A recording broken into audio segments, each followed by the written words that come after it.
Hello, everybody. I thought it might be useful to just have a few pointers. It's 7 days now before you submit your assignment. For some of you, you're in the heat of it.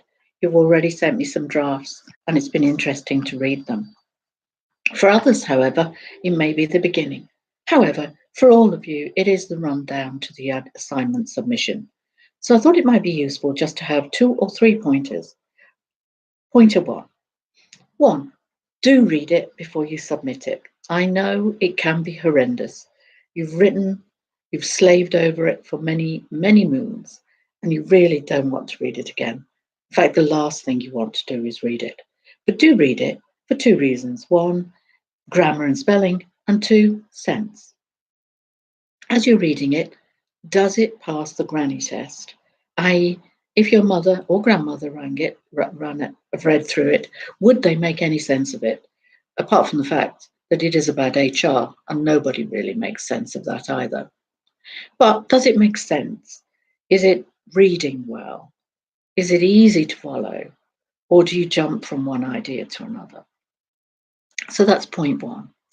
Point two, as you're reading through it, are you putting forward your own ideas that have not been substantiated? And so let me give you an example. You might give an example of all people do not like performance management. Now, that might be perfectly true, might not be. But if you've not substantiated it, all it is your idea, your view of the world. So if you can find writers that support your view, i.e., writers that say appraisals and performance management is not universally liked, then fine, put them in and it supports your view. It's no longer your view, it's one that you've explored in more depth and looked at other writers.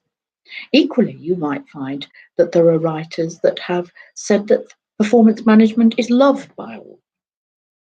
Now, that is a simplistic example, clearly, but do try and find writers that support your view or even don't support your view.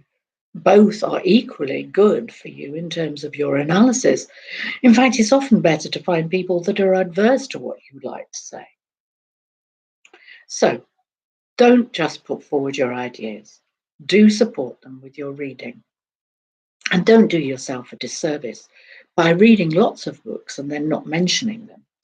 So, do quote sources. A third point as well, which is as important, do try and keep to the word count and don't throw in lots and lots of appendices just so that you can save on word count somewhere. In fact, it's better to write in a concise manner and within word count, not substantially so, but at word count, rather than do lots more with the appendices, because writing within word count is actually a skill, and a management skill at that, because I'm sure that no manager would want you to write a management report that was excessive. So that's 3 pointers. Do read it for grammar and sense. 2, do cite sources, not just your own opinions. And 3, word count. So there are 3 areas that I would ask you to look at before you submit. Apart from that, of course, make sure that you have referenced everything, that your references are sound and don't come from sources such as Wikipedia. I know I don't need to say that, but just as an aside. And do remember, you are writing this as a manager, and also it is part of a degree. Therefore, don't be too descriptive. Try not to describe everything in depth. Try to describe things very quickly and then get to the heart of the matter. To give another example, it is not a good idea to write a whole page on what is or isn't performance management and then start to analyze it.